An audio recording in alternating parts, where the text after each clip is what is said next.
नमस्कार, आप देख रहे हैं न्यूज 18 का डिजिटल प्लेटफॉर्म और मैं हूं आपके साथ जागृति खंतवाल। तमिलनाडु की राजनीति में इस वक्त जबरदस्त सस्पेंस बना हुआ है। राज्य में नई सरकार के गठन को लेकर तस्वीर अब तक साफ नहीं हो पाई है। टीवी के चीफ और अभिनेता विजय ने सरकार बनाने का दावा तो पेश कर दिया, लेकिन बहुमत के आंकड़े से वो अब भी पीछे है और इसी वजह से आज होने वाला उनका शपथ ग्रहण समारोह भी रद्द कर दिया गया है। अब सवाल यही है कि क्या विजय बहुमत जुटा पाएंगे? क्या तमिलनाडु में नए राजनीतिक समीकरण बन रहे हैं? और अगर टीवी की सरकार नहीं बना पाती तो आगे क्या होगा?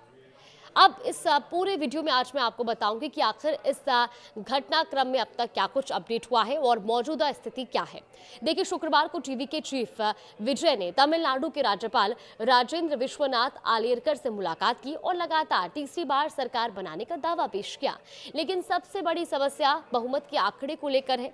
विजय के पास फिलहाल सिर्फ 116 विधायकों का समर्थन पत्र है, जबकि सरकार बनाने के लिए उन्हें 118 विधायकों का समर्थन चाहिए। यानी बहुमत से वो सिर्फ 2 विधायक दूर है। तमिलनाडु विधानसभा चुनाव में टीवीके ने 234 में से 108 सीटें जीती हैं और इनमें से 2 सीटों पर खुद विजय ने जीत दर्ज की है। अब आपको बताते हैं कि विजय के समर्थन में कौन-कौन सी पार्टियां हैं। देखिए, विजय ने राज्यपाल को टीवीके, कांग्रेस, सीपीआई और सीपीआईएम के कुल 116 विधायकों का समर्थन पत्र सौंपा है। हालांकि आईयूएमएल और वीसीके ने अभी तक समर्थन पत्र नहीं दिया है और इन दोनों पार्टियों के पास 2-2 विधायक हैं।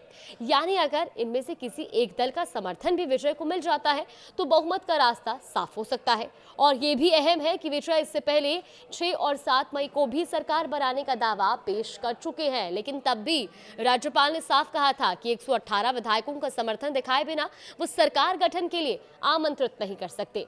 यही वजह है कि आज प्रस्तावित शपथ ग्रहण समारोह को फिलहाल रद्द कर दिया गया है। अब बात करते हैं तमिलनाडु में बन रहे नए राजनीतिक समीकरणों की। देखिए, अगर टीवी के बहुमत साबित नहीं कर पाती तो राज्य में डीएमके और एआईएडीएमके के बीच गठबंधन के जरिए सरकार गठन की अटकलें तेज हो गई हैं। इन चर्चाओं के बीच टीवीके ने बड़ा राजनीतिक संदेश देते हुए कहा कि अगर डीएमके और एआईएडीएमके ने मिलकर सरकार बनाने का दावा पेश किया तो टीवीके के सभी विधायक इस्तीफा दे देंगे। अब इस पूरे घटनाक्रम के बीच राजनीतिक तनाव भी लगातार बढ़ता दिखाई दे रहा है। दरअसल शुक्रवार सुबह टीवी के समर्थकों ने गवर्नर हाउस यानी कि लोक भवन के बाहर प्रदर्शन और नारेबाजी की और प्रदर्शन के दौरान पुलिस ने कई समर्थकों को हिरासत में भी लिया। उधर कांग्रेस और डीएमके के रिश्तों में भी दरार खुलकर सामने आने लगी है। कांग्रेस से गठबंधन टूटने के बाद डीएमके ने लोक भवन में और लोकसभा में अपने सांसदों की सीट बदलने की मांग की है। देखिए, पार्टी का कहना है कि गठबंधन टूटने के बाद सदन में कांग्रेस के साथ बैठना उचित नहीं है और अब इस राजनीतिक विवाद की गूंज सुप्रीम कोर्ट तक भी पहुंच गई है। तमिलनाडु के राज्यपाल राजेंद्र विश्वनाथ आलेरकर को टीवीके को सरकार बनाने के लिए बुलाने की मांग को लेकर सुप्रीम कोर्ट में एक याचिका दायर की गई है। याचिकाकर्ता इजिलारसी ने खुद टीवीके का सदस्य अपने आप को बताते हुए कोर्ट में कहा है कि राज्य में सबसे ज्यादा सीटें टीवीके को मिली है और ऐसे में राज्यपाल द्वारा विजय को सरकार बनाने के लिए न बुलाना संविधान के खिलाफ है। याचिका में सुप्रीम कोर्ट से यह भी मांग की गई कि वो राज्यपाल को निर्देश दे कि टीवीके को सरकार बनाने के लिए आमंत्रित किया जाए। हालांकि टीवीके सूत्रों ने इस बात से इनकार किया है।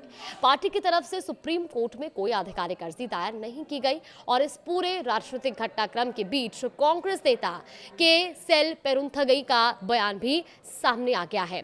देखिए, उनका बयान इसलिए भी चर्चा में है क्योंकि डीएमके से सालों पुराना गठबंधन तोड़कर टीवीके को समर्थन देने के सवाल पर उन्होंने ये कहा कि ये पीठ में छुरा घोंपना नहीं है, बल्कि संविधान और लोकतंत्र की रक्षा के लिए लिया गया फैसला है। फिलहाल तमिलनाडु में राजनीतिक सस्पेंस बरकरार है।